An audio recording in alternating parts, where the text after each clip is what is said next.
ابتداء من الشركة اللي وهمات المغاربة كلهم. كلنا كنعرفو. وهذا الكاس اصيل ديال الذهب الا ربحتيه اشنو غدير به؟ غادي خطوي به. الدوير الزمان غنخبيه، غنفقس بيه. غير راه الله ما يدار. السعودي اللي لفس بالمغاربة حرفيا. اي نعم يا اخوان، اشجار الزيتون ستجدها في الاماكن العامه هنا في المغرب، في الطرقات وفي الحدائق. ما شاء الله تبارك الله. في كل مدينه تزورها في المغرب تكتشف ثقافه اجمل، تتعرف على شعبها اكثر، تكتشف طيبه اهلها. اما عن الطبيعه ففي كل مدينه ستجد طبيعه مختلفه تبهرك. ما شاء الله تبارك الله. سو في هذا الفيديو نعرفوا شكون هما هاد المغاربة الحنان، ولكن قبل بغيتك تهبط دير واحد لايك وسبسكرايب باش كل جديد يوصلك. سو ما مطول عليكم نبداو مور الانترو. ولكن قبل ما نبداو بغيتك تعرف انت بالضبط انه اول واحد كيدير لي كومونتير ايبيلينغي ليه داك الكومونتير ديالو باش يبان هو الاول. سو هذه هي القاعده اللي نبقاو نمشيو فيها دائما في الفيديوهات ديالنا، ونبداو وفرجه ممتعه.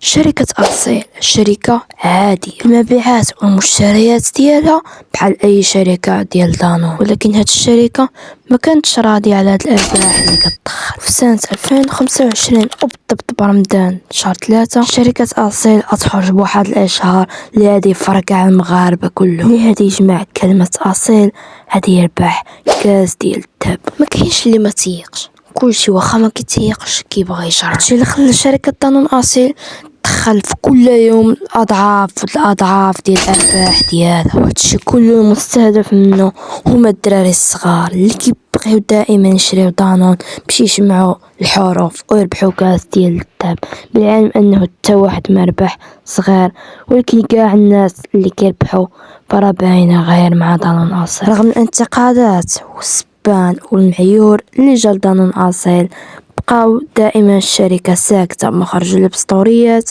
لا بتا حاجة، لا بفيديو لا بإشهار لا بوالو، بقاو ساكتين وكيخليو المبيعات تزاد. حتى نص رمضان المغاربة عاقوا بالقال، ولكن ماشي المغاربة الحنان، انما المغاربة فاهمين هادشي كله واللي من نيتهم كيتسناو يربحوا كاس ديال الذهب، بالعلم انه بزاف ديال اليوتيوبرز كبار مشاو شراو الاف ديال لي دانون وبزاف ديال الحوايج، وحتى واحد ما طاح في حرف الفقود اللي واحد الياء ما كانش غير حرف عادي، كان واحد الحرف اللي كيقلب عليه كلش. يعني انه خرجات واحد التصويره اللي فيها المطبعه ديال دانون أصيل من الشركه بالضبط، فين تما غادي يكون كاع الحروف الا حرف الياء، وتما كلشي عاق بالقال، وتستنتج انه دانون أصيل فقط كيدير لهم قالب وخدعة باش يروج للمنتجات ديالو. ولكن في 2026 شهر جوج فيه واحد شركة دانون أصيل هادي تخرج عاوتاني مسابقة اللي كتشبه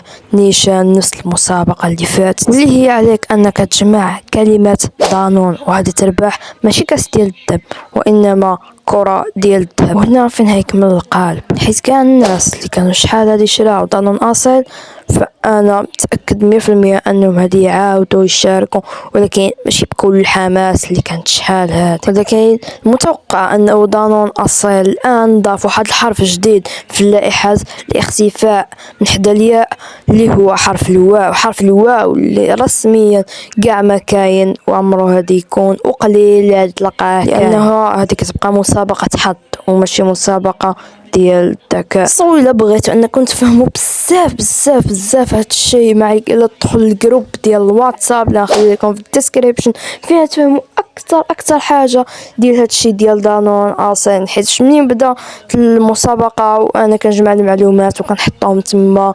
سو الدراري غادي نخليكم دابا الجروب في الديسكريبشن، كنتمنى كلشي يدخل له. ودابا غادي نمشيو للسعود اللي رفس بالمغاربه حرفيا. هاد السعود اللي رفس بالمغاربه الحنان ديال بصح، اللي منين جا للمغرب هو كيهضر الطبيعه زوينه، الاشجار الليمون وكلش زوين. شحال من واحد تيقو وعجبو الحال وقال انه هاد السعودي من احسن الناس واطيب خلق الله، خصوصا فين زاد الدعم ديالو في الفيديوهات اللي كان كيلوحها المتعلقه ايفون 17. فين تما يهبط لمدينة فاس بالضبط ويمشي لبرج فاس، فين تما غادي يشري 20 جهاز ايفون اللي على ما قال أنه غادي يفرق من المتابعين ديالو عبر العديد من التحديات. سعود استغل العاطفة ديال المغاربة ديال بصح وخلاهم يطمعوا أكثر من اللي فكر. ولكن المشكلة الأكبر هي أنه السعودي اللي جا للمغرب وزرع فتنة كبيرة هادي يزيد يفتنها من مشى للجزائر، فين تما هادي كلشي حقد عليه، وهادي يهبط من 5 مليون مشترك أو فولورز إلى 4 مليون فولورز. المغرب بلد الدعم دائما كترفس به. هنا نكون وصلنا لنهاية الفيديو.